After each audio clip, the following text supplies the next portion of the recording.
What up, Fight World? It's your boy Ego, and I'm back. First of all, I want to apologize. It's been a little while since I put out a video.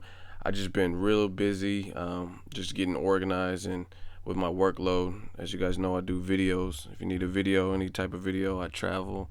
Directed by ego@gmail.com. Make sure you hit me up. Check out the videos. Subscribe. Um, anyway, I'm gonna start trying to get some more videos out there. Like I said, I just been real busy, but I definitely had to make a video after tonight's fight. So let's get right into them. So I want to briefly talk about the Jonathan Banks Seth Mitchell fight.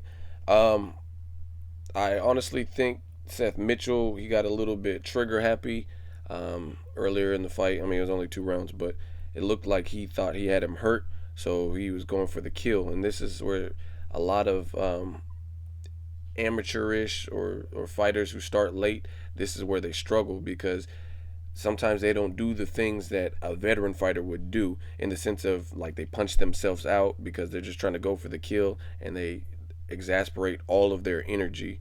And it looked like to a degree that's kind of what Seth Mitchell did.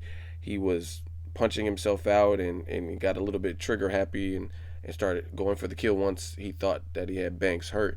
And Banks, being a veteran boxing since he was age 15, was able to stay composed, weather that storm, and come round two, he was able to completely change, knocking down Seth Mitchell 3 times in that fight. And realistically, it looks like Seth Mitchell never really recovered from the first knockdown in round two, and Banks just capitalized, and that was that. Um, as far as Seth Mitchell, I don't really know where he goes from here. Like I said, his biggest thing is he started so late, and some of these people have been boxing since they were like 7, 8, 15, whatever age, but basically since puberty. So he's gonna have a lot of catching up to do, and like if you were to fight someone like Klitschko, it would be at this point, it would be no match. Like if you can't, I'm not saying Jonathan Banks is a bad fighter, but Jonathan Banks was the smaller fighter, and the Klitschko's are huge. You know what I mean? One of them's like 6'6", 6'8". I forgot exactly how tall they are, but I mean that plus they have tons of experience and long arms to keep you at bay with that jab. So I don't really know where Seth Mitchell goes here. It's been a while since we had an American heavyweight that really did damage, but that's pretty much the heavyweight division. The heavyweight division is not really stacked like some of the other divisions, like the 140-pound division. So that's basically my take. It was a good look for Banks to win. The late Emmanuel Stewart was his trainer, so that's definitely something he could commemorate. And and he, I believe, at the end of the fight, he said he wants to dedicate that fight and that knockout because Emmanuel Stewart likes knockouts, so he dedicated that to him. So rest in peace, Emmanuel Stewart. That was a cool fight. It was definitely shorter than I expected. But the main event, Adrien Broner, versus Antonio DeMarco. To be honest, if you check my prediction video, I told you Broner was gonna win. I actually thought it would be a more competitive fight than it actually was. Adrien Broner, I mean, to be honest, some people hate. He looked spectacular. Um, Adrien Broner, you could tell that he fights more like a seasoned fighter than someone who just turned pro. And he doesn't fight like his age, and that's like he fights like old fashioned, and that's a good thing because if you watch Adrien Broner, he's not just headhunting, which a lot of green fighters do. They just headhunt and you listen to any commentator who knows what they're talking about or ex fighter like Roy Jones Jr. and they tell you they said you can do the headhunting stuff all day, but you go to the body, there's no recovering from that. If you hit them to the body, it's gonna slowly bring their arms down and then it opens the head as opposed to just targeting the head. Um, and I don't know, Broner he just looked good. He had a great balance. He didn't just go for the head and upper body. He also or an upper torso or whatever you want to call it. He worked the body and the head. That's what I'm trying to say. So it was. I mean, it was a great thing. There was a couple points in the fight where I thought Broner had him hurt, but like I said, he didn't get too overzealous and punch himself out, kind of like a Seth Mitchell or whatever. or Maidana during the Amir Khan fight. He stayed composed and he stayed patient.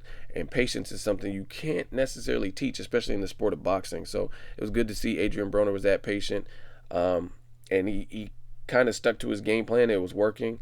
And he stuck to it. And we all know what happened. It ended in the 8th round TKO. DeMarco's corner stepped in or threw the towel in, stopping the fight. They had seen enough. To be honest, it looked like it was going to happen anyway. Because, I mean, if you look at it, it's the 8th round. He still has more rounds to go. And he looked, like DeMarco looked absolutely drained, like he ran a marathon. He looked like he could barely hold himself up. And that's a result of the culmination of body shots more than anything that Adrien Broner was precisely and accurately placing. Those body shots are no joke, and it just takes its toll. Like, sometimes people don't show the results immediately, but Adrien Broner stayed patient, and he was working the body the whole duration of the fight. Rounds 1 and 2 were very, very slow, but Adrien Broner, from my experience, he's not really the fastest starter, and he stays patient, and it looks like he kind of has that Floyd Mayweather approach where he wants to feel his opponent out, have that feeler gauge, gauge his pressure, or excuse me, gauge his power and gauge his speed, and it looks like that's what he did. Letterman had that DeMarco winning round 3, I think, but I had it a shutout.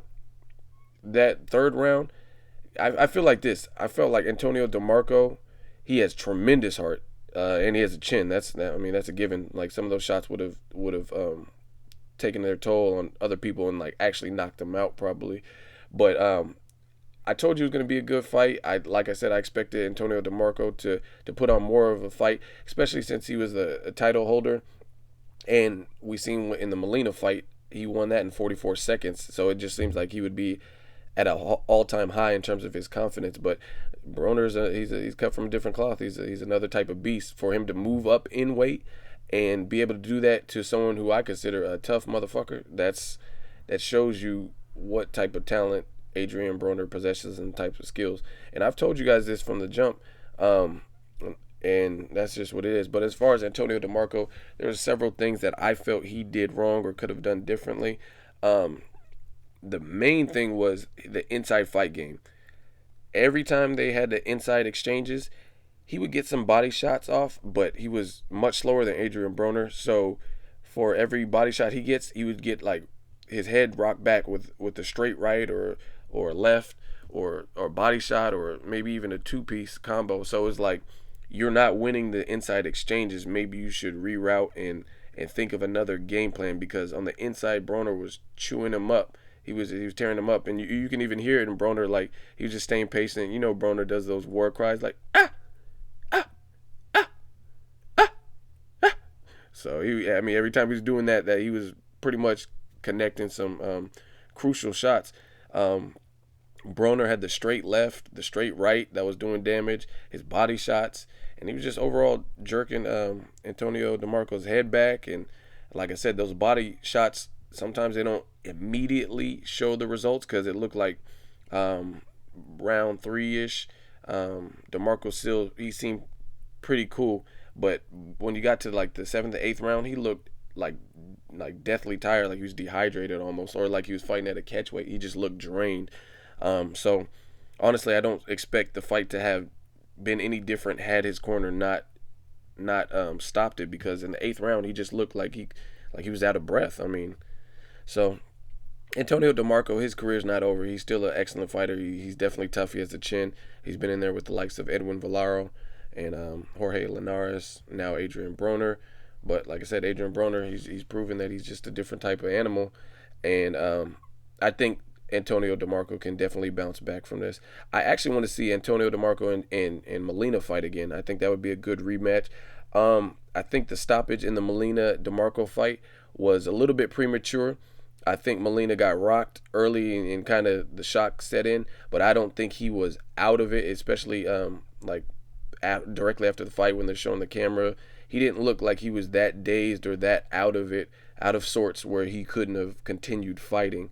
That's just my opinion. So DeMarco versus Molina, I'd rather see that over DeMarco versus Linares, because in my opinion, Linares has fell off a little bit since they fought the DeMarco and Linares. So overall, it was a great night of boxing. Adrien Broner looks spectacular. I'm definitely anxious to see what he can do and who he fights next. Um, as far as the 135-pound division, I mean, you just moved into it and you beat pretty much the top dude there. So I don't know if he's gonna go to 140. I don't know if someone's gonna come down from 140. I mean, I don't really know, but I mean, his star is shining bright right now, and it was a good thing. And like I said, he doesn't fight like a young fighter, even though he's very young. And some people hate him. Some people get mad because he's like the showman, has a big mouth and dancing and all kinds of stuff like that. But until you shut him up, it's like, what can you say? And on this last note, it's funny because some of you guys are bitter. Like, some of you guys are bitter boxing fans, and you guys cannot take a L. Like, I straight up told you guys I like DeMarco and I like Broner. I projected Broner would win the fight. He did win the fight. And if he lost it, he lost it. You know what I mean? That's not me. I mean, at the end of the day, it's nothing to be ashamed of as long as you put in a valiant effort. But some of you people can't take it. You're like, oh, like I'm gonna show you this. This is a little clip from my Twitter. I like I said, Broner was gonna win. It's not a black thing, a white thing, Mexican thing. I don't give a shit about that. And then this dude, I mean, his picture is a Mexican flag, so I mean, I'm sure, but he was like, he said DeMarco is gonna beat that monkey's ass or some shit, and then after I had a little jab at him after the fight, and he was like, fuck you, da da da da. It was a fixed fight. Like, come on, how is it fixed? Like, what was fixed about it? I mean, those shots didn't look fixed, and like I said, DeMarco was getting some shots off, but they didn't have as much impact as Broner's shots. Broner was very precise and accurate with his delivery and with his shots and picking his shots and not punching himself out. So again, some of you fans need to like shut up. You're poor sports. Just get over it. If your fighter wins, they win. If they lose, they lose. You know what I mean? Let's talk about it. But as far as that, fuck you, bitch, it was a fixed fight. Like, come on. Everyone wants to turn everything when it's an upset or when it's not what they predicted. They want to act like there's some kind of controversy. Not everything's a Pacquiao versus Bradley decision, like where it's highly controversial. There was no controversy in this. It's ended in TKO. So, just for you internet thugs and goons and tough guys and Billy Badass, all that, like, save that tough talk. Like, some of you guys get on here talking like you're Bane from Dark Knight Rises or something. Like, y'all punishment must be more severe. My boxing knowledge, like, come on. You guys are probably like 5'5", 5'4" at best, weighing $120. Calm down. Anyway, that's enough. I'm done talking. Make sure you guys subscribe, comment, like the video, hate on the video. It really doesn't matter because at the end of the day, I'm still getting the views. Until next time, Ego, signing off.